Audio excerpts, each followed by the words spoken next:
The Inspirative TV channel. Meet different people with different experiences, language, culture, arts, and education.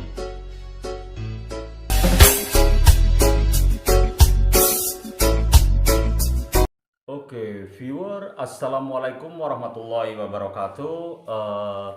Selamat pagi.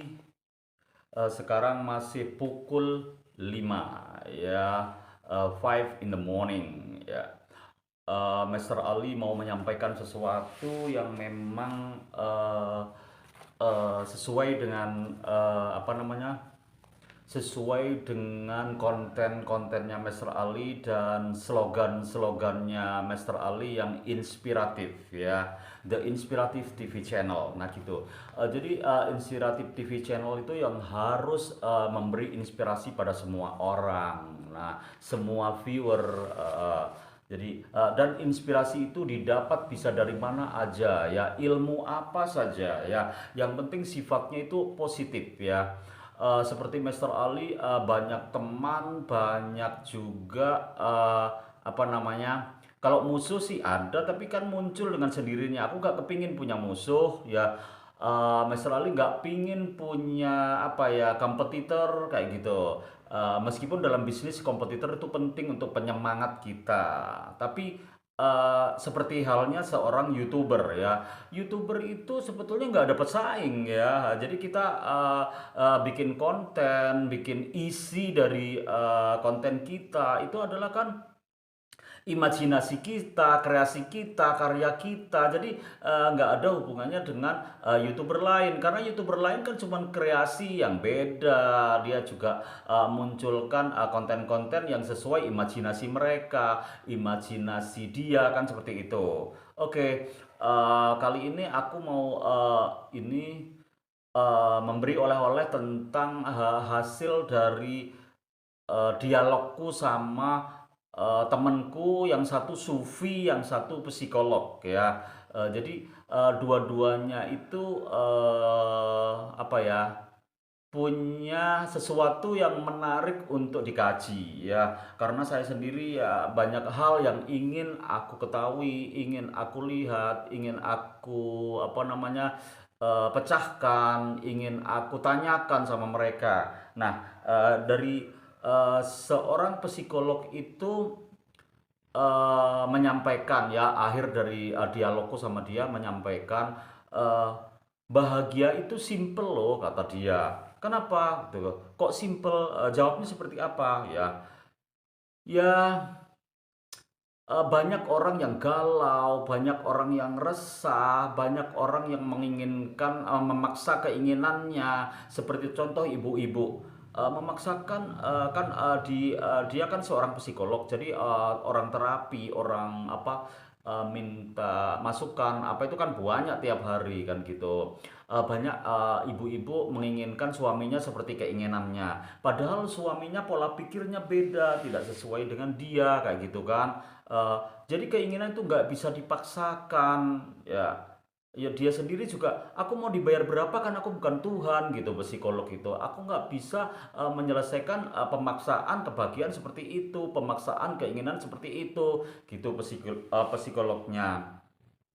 Dan kadang-kadang itu yang klien itu kan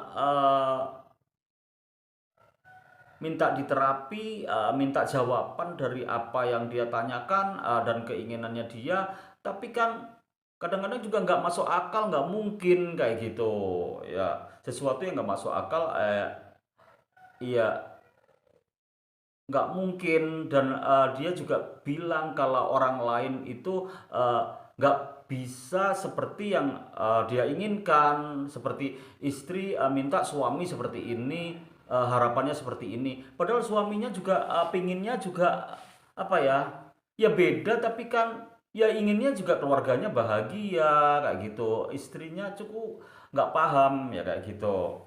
Suami saya itu selingkuh, ya curhat banyak hal seperti itu. Dan dia juga nggak punya bukti, dia juga nggak bawa eh, sesuatu yang membuat memang suaminya itu seperti ininya tuduhan dia kayak gitu. Jadi gimana harus menyelesaikan masalah karena saya seorang psikolog, saya juga bukan Tuhan gitu ya. Jadi Mbak itu harus berpikir ya, hari-hari juga harus apa namanya, curhat itu jangan sampai salah teman kayak gitu-gitu. Curhat yang bagus itu ya curhat sama teman yang punya ilmunya ya kan. Kalau teman nggak punya ilmu ya tambah kekaru-karuan ya kan. Kamu mau kemana itu gaya nggak jelas ya. Yang kedua ya curhat sama Tuhan. Nah kayak gitu. Oke, jadi ya, sebetulnya kita itu kembalikan pada diri kita sebagai, seorang muslim, sebagai seorang yang, apa ya, yang, banyak hal yang kita ingin belajar itu kembalikan aja ya, kebahagiaan itu nggak bisa dipaksakan dan, eee apa ya, tanya pada hati nurani kita ya. Nurani kita sendiri seperti apa? Kan nurani kita nggak pernah bohong kan. Seperti apa nurani kita dan kita harus kemana itu sebetulnya kita tahu ya. Jadi curhat itu kata psikolog nih, semuanya juga sudah nyambung sama keagamaan ya. Dia curhat itu sama teman yang punya ilmunya. Yang kedua, ya curhat sama Tuhan. That's the point ya. Oke, terus temanku Sufi juga gitu. Dia menyampaikan hidup itu adalah ibadah ya, dan ibadah adalah kebutuhan ya. Ibadah diperlakukan sebagai kewajiban, tak mungkin, tak mungkin kita dapat rasa bahagia itu, kata si temanku yang Sufi ya. Jika kewajiban dilakukan untuk menggugurkan saja, tapi kalau kebutuhan, indikatornya adalah muncul rasa, feeling ya, feeling. Ya, jadi rasa itu juga akan mengembara, akan mengimajinasi, akan terbentuk ketika apa namanya, sesuatu dilakukan dalam hal keagamaan, kesufian yang lebih dalam kayak gitu.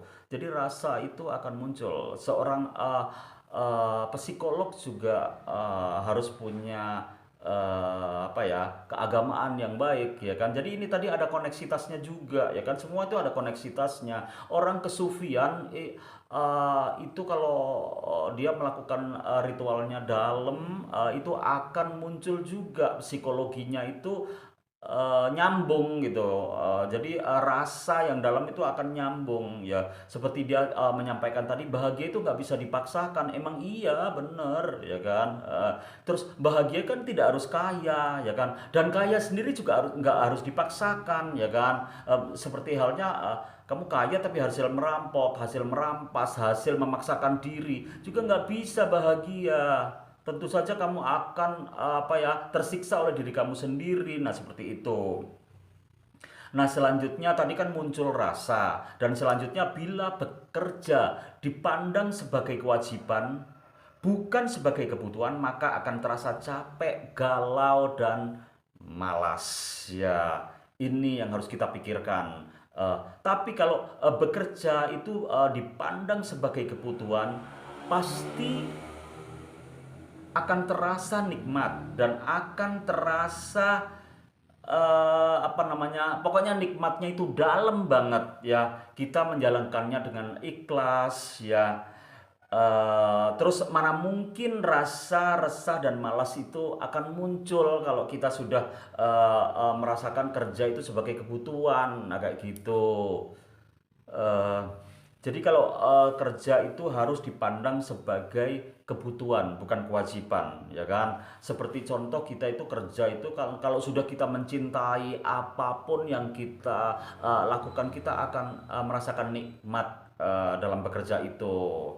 Seperti profesi aja kalau kita udah ya memang kita profesi kita seperti itu, misalnya guru, profesi sebagai guru ngajar apa saja yang dia memang disiplin ilmunya seperti itu ya kita nikmat sekali kayak gitu. Kita akan menyambungkan, mentransfer knowledge kita ke siswa, ke mahasiswa, itu juga akan nyambung dan nyaman kita menyampaikannya. Nggak ada paksaan, nggak ada apa ya, nggak ada beban. Oke, jadi temanku psikolog dan temanku Sufi. Thank you very much. Wabillahi taufiq walhidayah. Baldatun thayyibatun warobun ghafuur. See you next time with the same time and same channel. Goodbye.